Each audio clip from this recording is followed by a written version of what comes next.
बिस्मिल्लाहिर्रहमानिर्रहीम। अस्सलाम वालेकुम नाज़रीन, मैं तारिक इस्माइल सागर आपकी खिदमत में कुछ अहम मालूमात और गुज़ारिशात के साथ हाज़िर हूँ। नाज़रीन कराम, बलोचिस्तान गो के एक बड़ा डिस्टर्ब पाकिस्तान का जो सूबा है, गैर मुल्की ताकतों ने बतौर ख़ास इसे टारगेट किया हुआ है।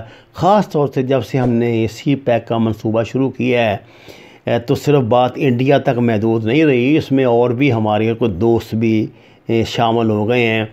और मुझे ये बात कहने में कोई आर नहीं कि इसमें वो भी यानी रियासतें शामिल हैं जो जिनको इस बात की बड़ी तकलीफ़ है कि पाकिस्तान एक बड़ी ऐसी बंदरगाह इंटरनेशनल लेवल की बना रहा है कि जो इस खित्ते का मिजाज ही बदल के रख देगी और यहाँ की सारी जो है वो डाइकोटमी वही बदल जाएगी और चेंज हो जाएगा सब कुछ, और उनके हाथ से बहुत कुछ निकल जाएगा। वो इस बात पे बड़े परेशान हैं, बड़े शाकी हैं। पहले तो उन्होंने आपको पता है बहुत कोशिश की कि किसी भी तरह पाकिस्तान रोक दे इसे। पाकिस्तान को कोई मुतबादल ऑफ़र्स दी गई, पाकिस्तान को में बहुत बड़ी सरमायाकारी का लालच दिया गया, पाकिस्तान को कर्ज़े माफ़ करने की यकीन दहानियाँ कराई गई और बहुत कुछ इसमें शामिल है। बतौर ख़ास अमेरिका की तरफ से बहुत कुछ किया गया। बल्कि ये भी शुनीद है कि अमेरिकनों ने एक सतह पर हमें ये भी ज़मानत दी थी कि अगर हम इसको बंद कर देते हैं ना इस प्रोजेक्ट को, तो वो इंडिया की तरफ से किसी भी जो गुंडे बदमाशी है या हेरा फेरी है उसकी ज़मानत देते हैं कि वो नहीं होगी। गोया पहले वो उनके इल्म में था कि ये हो रही है तो उन्होंने रोकने की ज़हमत नहीं की, तो ये दे रहे हैं। और ये भी कहा गया था कि पाकिस्तान जो सिक्योरिटी डिमांड्स करेगा कि जी यहाँ से फ़लाँ इलाके से इनके कैंप ख़त्म किए जाए, इनके ट्रेनिंग का सिलसिला ख़त्म किया जाए, वो भी ज़मानत में मिल रही थी। लेकिन अपने अज़ीम दोस्त चीन के साथ हमने जो कदम अब बढ़ाया है, इसको हम अब पीछे हटा नहीं सकते। इसको अगर हम पीछे हटाएंगे तो ना सिर्फ ये कि हमारी इकॉनमी बर्बाद हो जाएगी, हम बैनुल अक़वामी सतह पर भी जो एक कॉन्फिडेंस होता है ना, इससे भी महरूम हो जाएंगे और अगला वक्त हमारे लिए अच्छे के बजाय बुरा ही आएगा, अच्छा नहीं आएगा। नाज़रीन कराम, पाकिस्तान ने IGFC के नए IG मुकर्रर किए हैं, मेजर जनरल एमन बिलाल।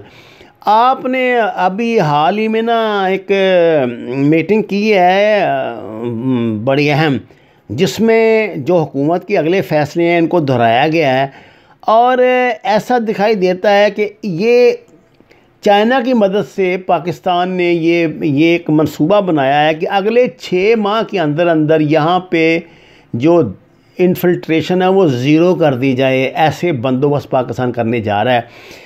अगले महीने आपको पता है कि चाइनीज़ सदर पाकिस्तान में आ रहे हैं और 30% काम जो है CPC का, सी पैक का, ये अल्हम्दुलिल्लाह मुकम्मल हो चुका है। और अब इसको जिस दिन चाइनीज़ सदर पाकिस्तान आएंगे उस दिन ये जो हमारी ग्वादर वाली बंदरगाह है ये 100% ऑपरेशनल हो जाएगी इंशाल्लाह। और अब तक जो हमें ये गिला था ना, क्योंकि देखिए ना, बंदरगाह ऑपरेशनल होगी तो ही कोई सिलसिला शुरू होगा। अब हम उड़ीकते रहे, इंतज़ार करते रहे कि जी 100% हो। 100% तो ये हो नहीं सकती अगले 5 साल में भी। मेरा ख्याल जितना बड़ा ये मंसूबा है, तो जब ये बंदरगाह ऑपरेट होएगी तो नौकरियों के मौके मिलेंगे, बिज़नेस के मौके मिलेंगे। मैं कहता हूँ कि ये जितना बड़ा ये मंसूबा है ना, सिर्फ़ पाकिस्तान में पेट्रोलियम इंडस्ट्री, ये टायर इंडस्ट्री और ये जो है हमारे ये जो इंटरटेनमेंट हम होते हैं जो मुख्तलिफ स्टॉप्स पे जो होटल इंडस्ट्री जो है, इसको बड़ा ही अरूज हासिल होगा और बहुत सारे अच्छे मौके नौकरी के मिलेंगे। नाज़रीन कराम, पाकिस्तान में की एक बहुत अहम सतह पे जो खुफिया मीटिंग हुई है उसमें ये बात तय पाई है कि अब तक पाकिस्तान को ईरान और अफ़गानिस्तान की तरफ से जो अब इन्फिल्ट्रेशन होती है ना, करता तो इंडिया इस्तेमाल उनकी ज़मीन करता है। अब उनका ज़ाहिर अपना एक तरीके वारदात है। आपको इस बात का पता है कि इसने अजीत जो डवाल ने